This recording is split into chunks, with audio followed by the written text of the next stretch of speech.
Hey you all, this is Rima Desai. Today I accomplished something so big at my work. I help so many people, like somehow they just don't seem to get my value. I'm always the person who's never being valued enough when I do so much work. And the other day when we went trekking, it was the hardest trek ever. And I had to really become the leader and help other people come on to cross them over. I help them.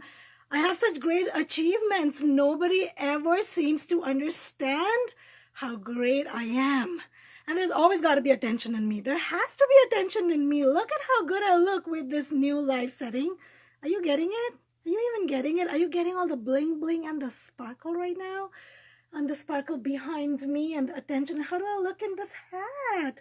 I look so good, but poor me. I always have to work so hard. Everybody has their lives so much better than I do. Like they all the time get the support they want. They have what they want, but poor me. Poor me. Like life is just hard.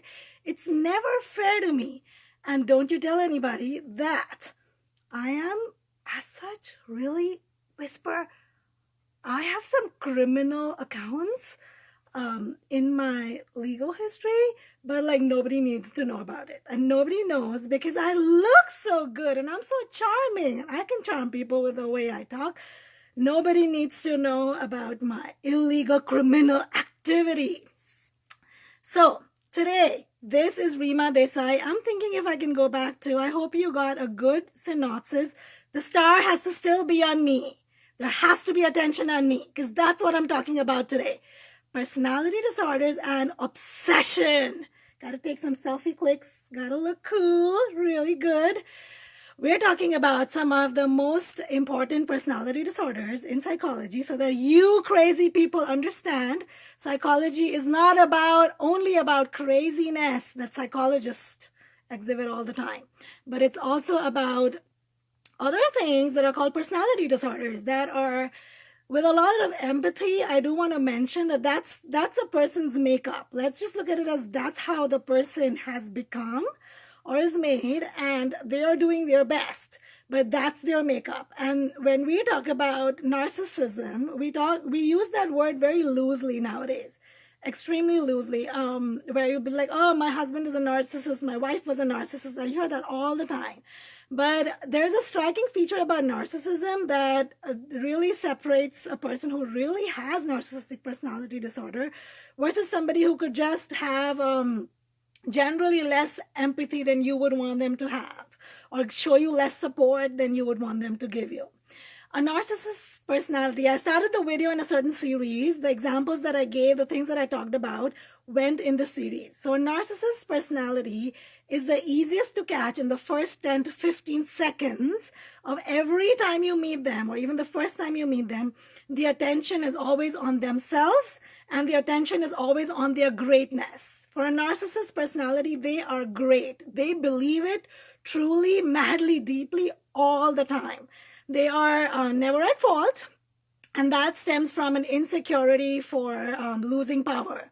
They're insecure about losing their power, and they are internally just obsessed about themselves. There's a general lack of empathy towards others. They just don't have that capacity. They do not have the capacity they can learn that can be learned to a certain extent in therapy. But the fact about narcissism is they're the hardest people to get into therapy because they strongly believe that there's nothing wrong with them when everybody around them could see it, especially people who live with them. But outside to the world, for people who don't understand narcissism, they could come out as the best charmers. They're the people who keep you engaged in talk. But the catch there is they will always talk about themselves. The focus, the limelight, the stars, the sparkles that you see around me.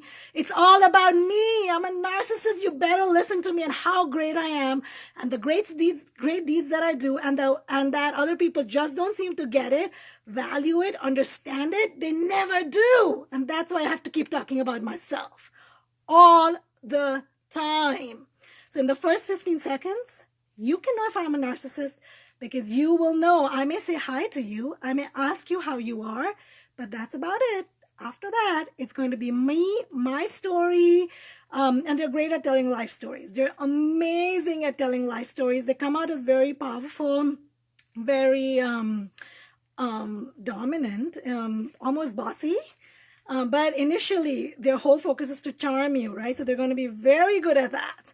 Some of our great spiritual leaders in the world, so-called spiritual leaders, charismatic leaders, are narcissist personalities. Did you know that?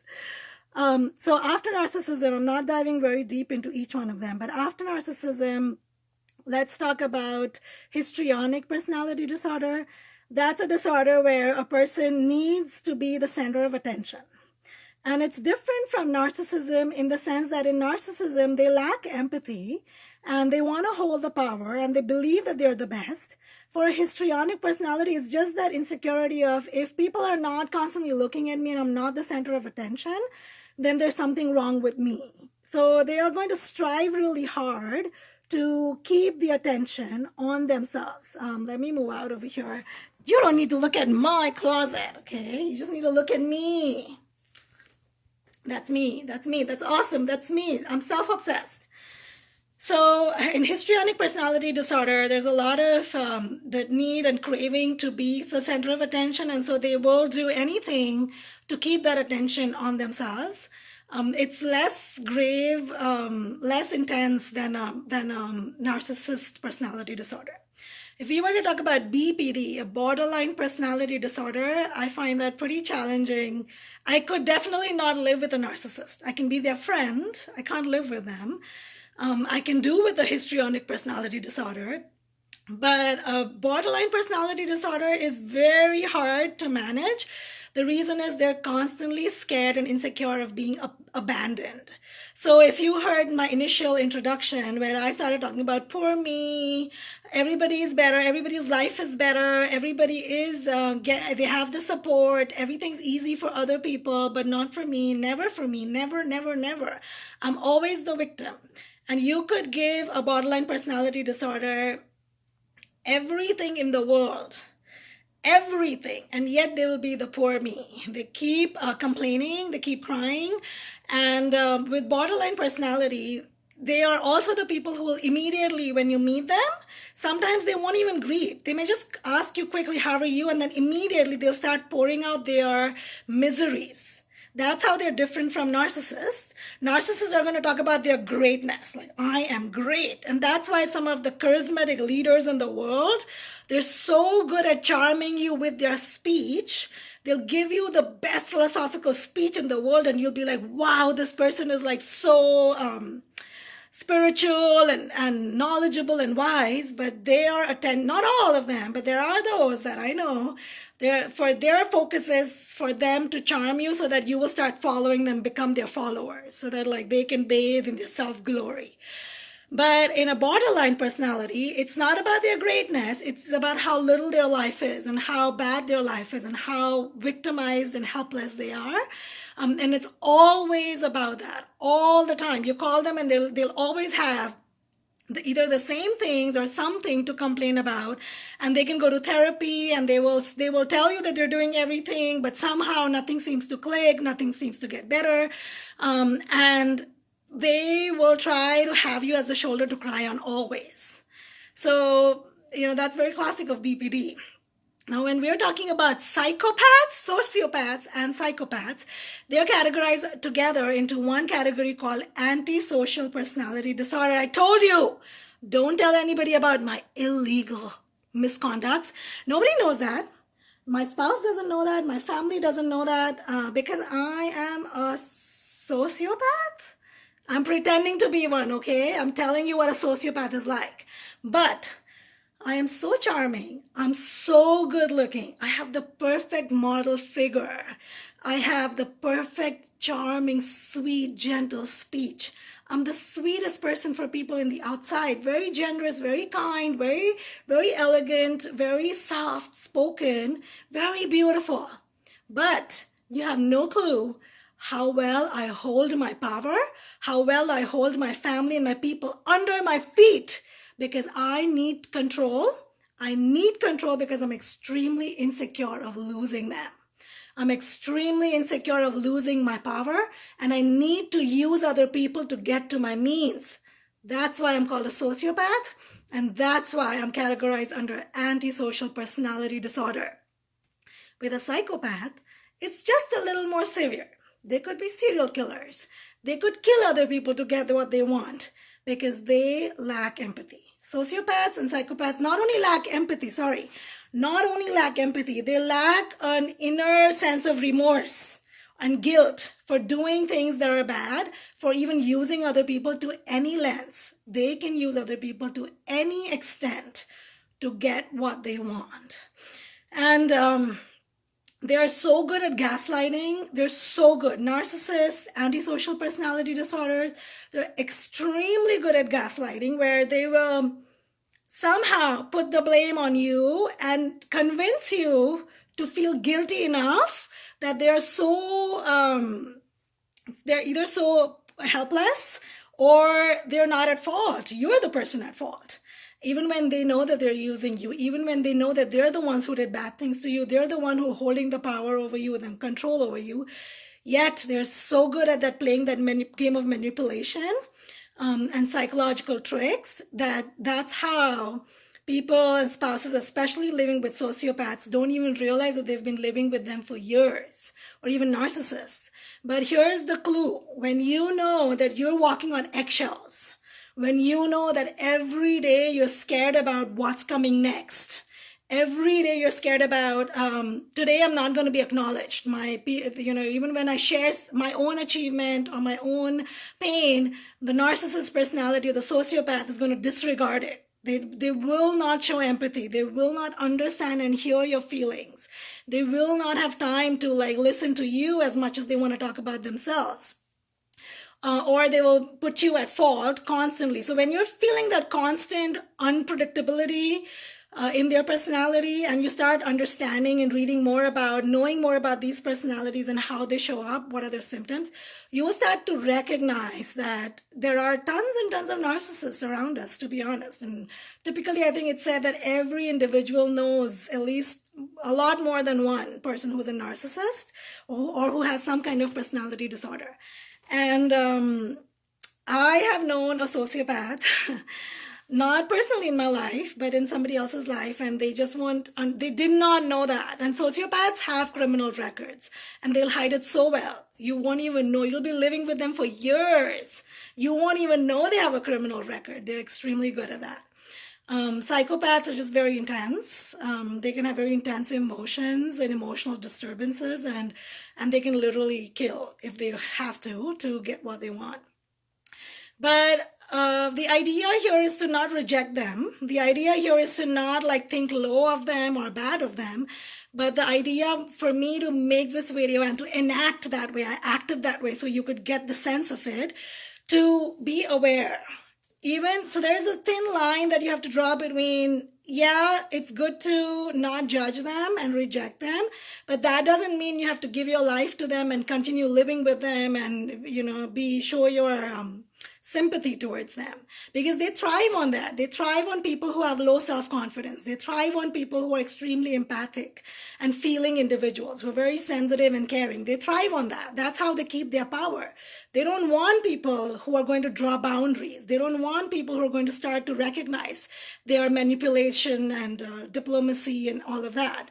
So the key to being with these people, in no matter what relationships, friendships, marriage I would say it's not healthy typically, unless if they're seeking support, psychological support through therapy and etc., and they're able to regulate their life. Typically, it's not a healthy relationship to be in. It has emotional side effects.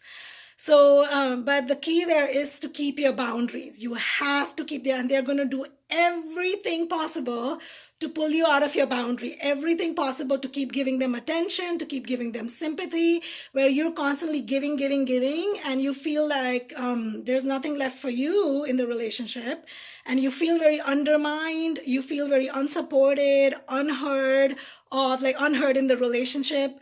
You feel like you're not being acknowledged or appreciated, but they keep asking that, and they keep doubting you. They keep invoking more and more self-doubt and guilt in you. Those are the classic signs of being in any kind of relationship with personality disorders. And so even though we may not reject them and we may not start judging them and saying bad, thinking that they're choosing to be that way, probably not. Probably that's their makeup. But that doesn't mean you have to give your life for them. It still means that you have to care for yourself. You still have to leave the relationship if that's needed for your own self-care, or learn tactics and draw boundaries and stand by your ground. And like a classic example of, I can give you real life examples right now, but I don't want to. Borderline personality disorder, sociopaths, I've interacted with all of those. I know a narcissist friend. A typical example with them is the moment you start drawing your boundaries, if you're explicit or even implicit, they're going to sense it so quickly that they're going to call you and say nice things to you and start praising you and say how much they miss you and how much. And the key there is they're still talking about themselves. They're still talking about their needs. They're not going to ask, what do you want? What do you want me to do? They're never going to ask, how do you want me to change? Never. They're never going to ask, how do you want me to change? Or if they ask, which I highly doubt, they're never going to do it. They're just going to that's just to win your trust again. The key there is they're going to keep your trust and thrive on your low self-esteem or low self-confidence or the trust that you have in them, right? So where you doubt yourself enough to say that they're right and I'm wrong. But I wanted to bring this awareness as a part of my psychology series, not to create judgment, but for you to start becoming aware that this is real. This is real. This happens. There are tons and tons of people with these. I knew, and I want you to know how it's different from schizophrenia, for example. I knew somebody very closely with schizophrenia. Schizophrenia is all about they're hallucinating. They're feeling there's somebody else out there, that they are talking to or knowing. Or in paranoid personality disorder, it's like somebody's out there to get me all the time. It's very fear-oriented.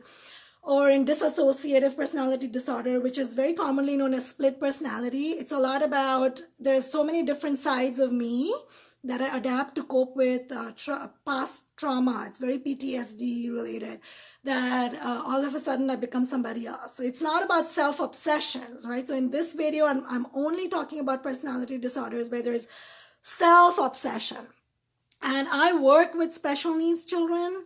I work with children with autism, and oftentimes there is coexistence of a personality disorder with special needs. And again, there's no judgment. There's just awareness and information.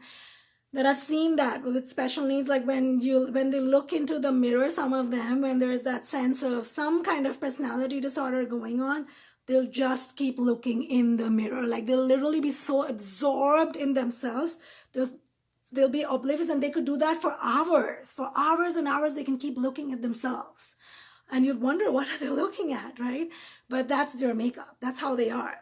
And how is it different from somebody who loves taking selfies all the time and talking about themselves, and they may not have personality disorders? It could just be a person who's on the, it's a relative scale. You could be somebody on the borderline. It could be somebody there. It could be just somebody who enjoys a lot of attention overall. So just because somebody enjoys attention does not make them a histrionic personality disorder person, right? So just don't start going and start labeling people. There's got to be like a list of other things that you need to know. But the key signs I've given you is there self-obsession, there's manipulation, there is a sense of keeping you under their control no matter what. So I've given you all those important key points, but be very careful about just going out there and judging everybody. Like this person could be this person could be that.